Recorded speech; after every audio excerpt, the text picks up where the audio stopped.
Today is July 25th. Welcome on in to Daily Cards Live here on Claibs Online, presented by Munganess, St. Louis Acura, and Royal Banks of Missouri. I'm Joe Roderick, joined alongside by Bob Ramsey.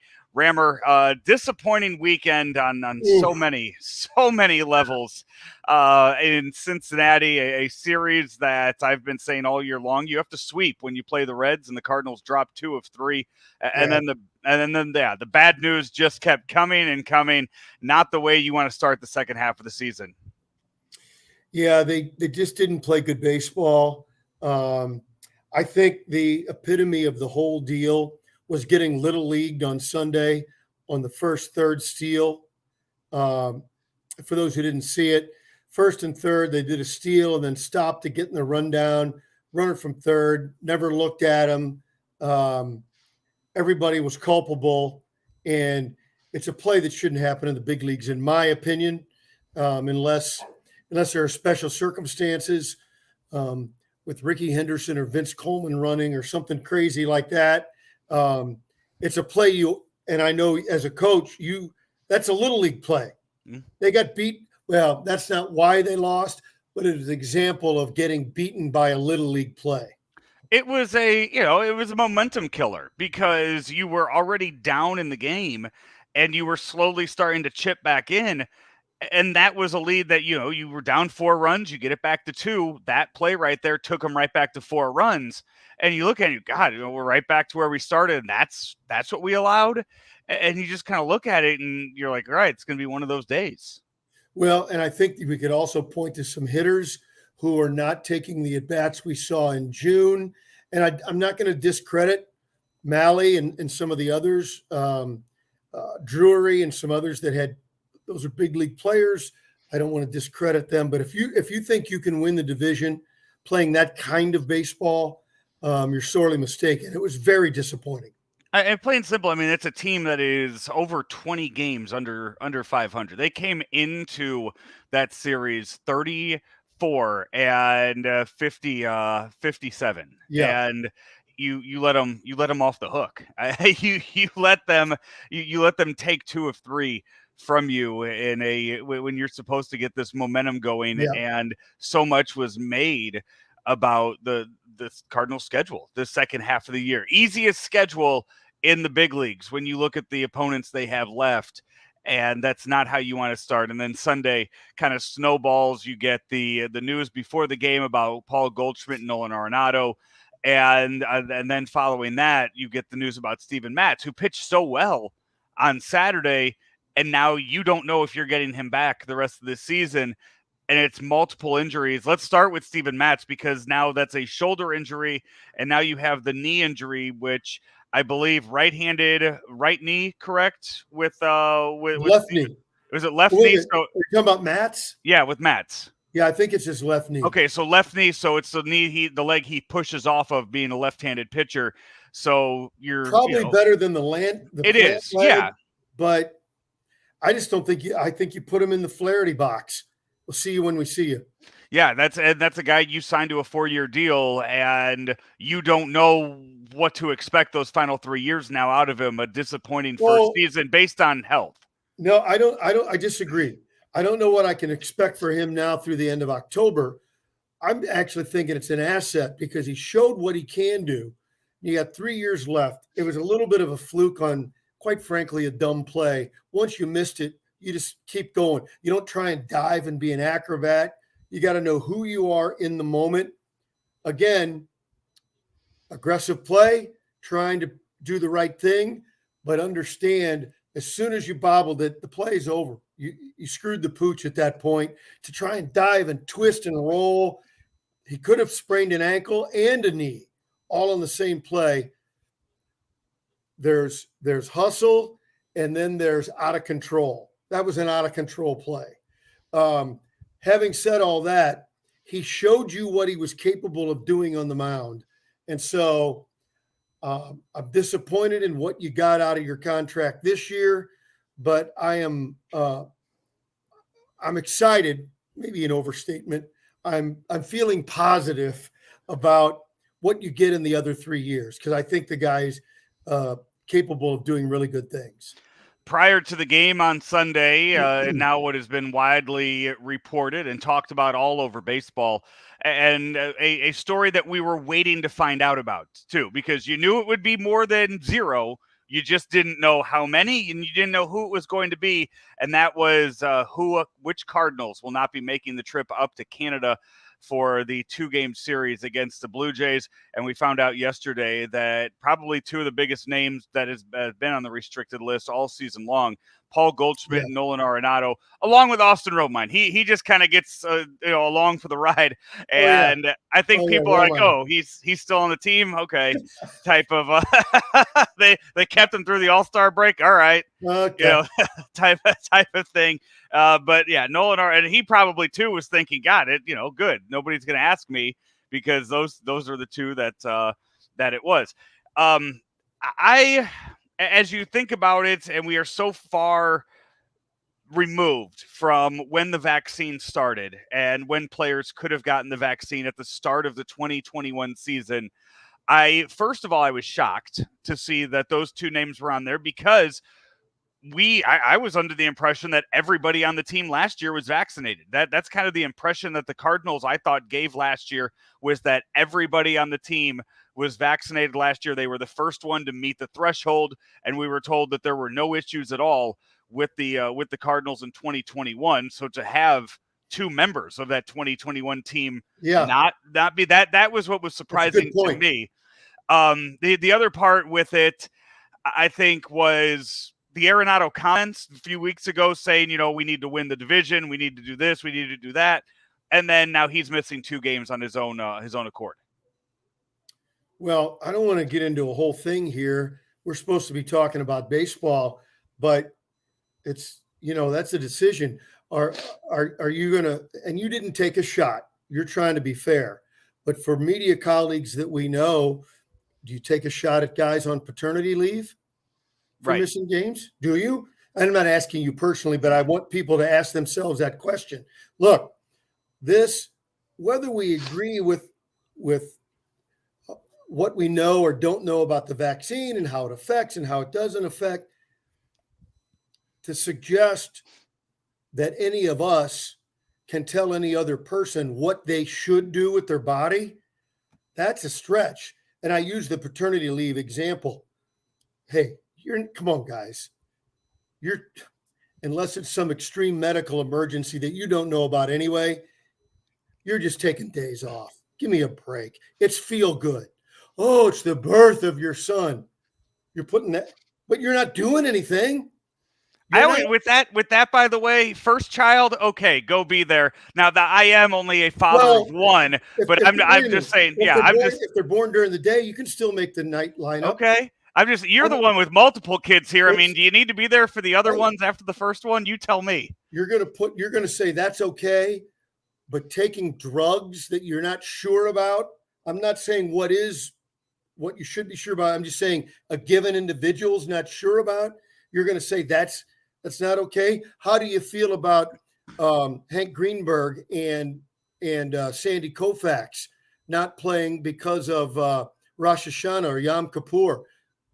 Wait a minute. I mean, come on. Where's the deal here? The issue is the policy, not the player. I think you could make an argument that the Players Association should say nobody's playing in Toronto. Period. Hey, you want to play teams in America and cross lines? We'll play you in Buffalo. I think that's a more reasonable argument than taking a shot at these two guys. Don't get me started on this, because we want to talk baseball here. Yeah. So now I think we know that what's going to happen is going to happen. 2 games up there, they are going to come back. I think now you start to wonder, and this goes for all teams. This goes for every team in baseball. Yeah, the Royals got hit hard. Yeah. Right. The Royals had 10 guys, but the point I'm about to make, the Royals are in no position right now to make the postseason. The Blue Jays. So we're putting winning over health? No. What I'm saying is I'm looking ahead at future questions for all teams. If the Blue Jays are a playoff team and they are going to be in the postseason, and you are a team that could potentially play the Blue Jays in the playoffs, do you look at it as a player and you say, you know what, I don't agree with it, but I'm not about to miss 3 or 4 games out of a 7-game series and do that. Then you really don't care about the decision then. Right. I think it's a more important decision than that. Yeah. I go back to the paternity thing. Hey, honey, this is the World Series. You'll be okay. But you know what, though? Players will make that decision. If that's the case, I think players will choose that. And here's what I'm saying. The vitriol that Nato and Goldie are getting, we better be even across the board. Look, I don't care what the rules are, Joe, so long as you and I agree to them and I know about them up front and they're applied evenly. You can't say some things are okay to take off because you feel like it and other things aren't. That's just not right. We will, you know what? We'll see how it plays out over the next 2 days.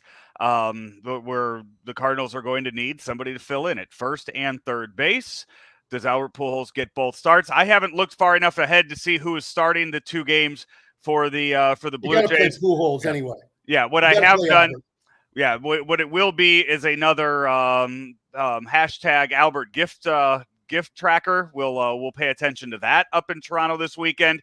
And Rammer, I can tell you, they do serve concession food in a helmet. What it is, I'll let you know when I get it Tuesday night. I'm kind of hungry right now, so that's the topic I'm most interested in. Here's another one. If we want to start kind of ripping and being critical about everything, and I'm saying we, me included, who's a better third baseman, Donovan or Gorman?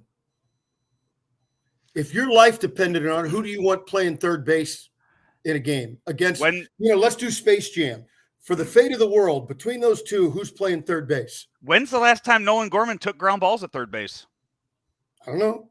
I would say that Brendan Donovan has taken ground balls and made that throw from third base more recently than Nolan Gorman has. Nolan Gorman might have done it all throughout high school and his first few years in the minors, but ever since Nolan Arenado was traded to the St. Louis Cardinals, has Nolan Gorman done anything at third base? Who do you think has better third base skill? Who's got the best third base skill set? I don't know the answer.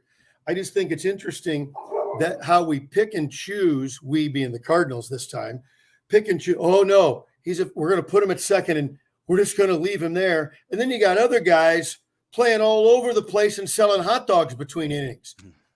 I don't get it. Versatility should be an asset for everybody. Doesn't make sense to me.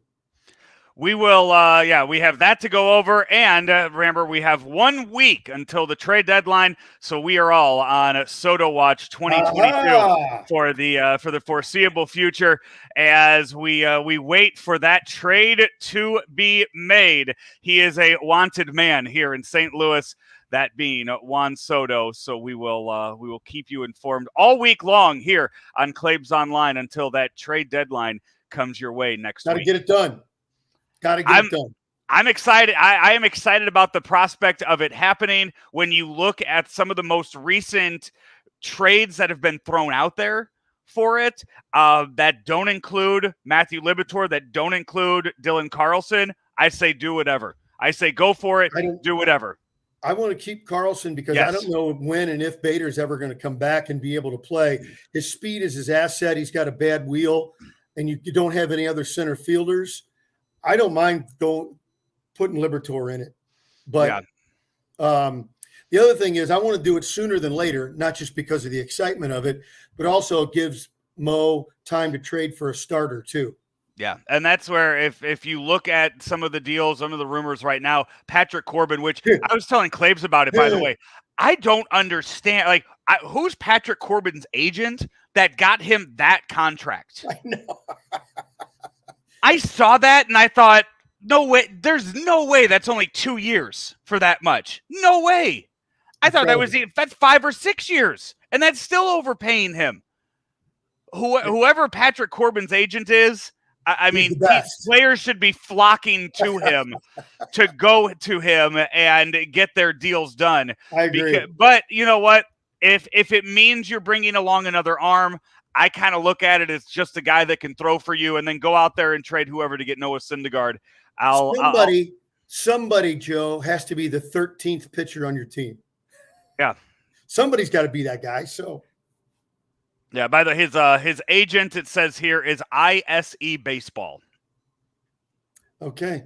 That's I'm going to give them a call. The agency that works for. I'm going to give them a call if they can get that kind of money for washed up guys. Who's Yeah. more washed up than me? Yeah, 6 years. It was a 6-year, $140 million deal. No, he was pretty good prior to the last 2 years, but that's a lot of bread. With a very backloaded contract that we've seen in all of the in all of the write-ups here recently. So Rammer, we will talk tomorrow. That'll be we'll do we'll have a nice little preview of that series up in Toronto. Excited to see the Cardinals and the Blue Jays there at the Rogers Center. It's been a long time since they've gone up there and played them in a regular season game. I've never been in that stadium, so I'm going to be interested in your up close and personal review. We will have that for you on Wednesday after I go up there tomorrow night. Hey, this has been Daily Cards live here on Claibs Online, brought to you each and every day by Mungenast St. Louis Acura and Rammer Royal Banks. Royal Banks of Missouri in St. Louis and St. Charles on the east side, in Granite and Jerseyville, and new locations, 3 in Northeast Missouri. Each and every one feels like your hometown bank. It's Royal Banks of Missouri. He's Bob Ramsey. I'm Joe Roderick. We will be back with you tomorrow right here for Daily Cards Live on ClaibsOnline.com. St. Louis Acura has almost 200 pre-owned vehicles in stock with inventory arriving daily and can offer the best trade-in value. While others raise their prices and fees, we choose to earn your repeat and referral business by not taking advantage of the current market situation. We invest in our team, becoming one of St. Louis's top places to work and fastest growing companies. St. Louis Acura remains committed to becoming better than ever for you. Located at Manchester and Mason Roads.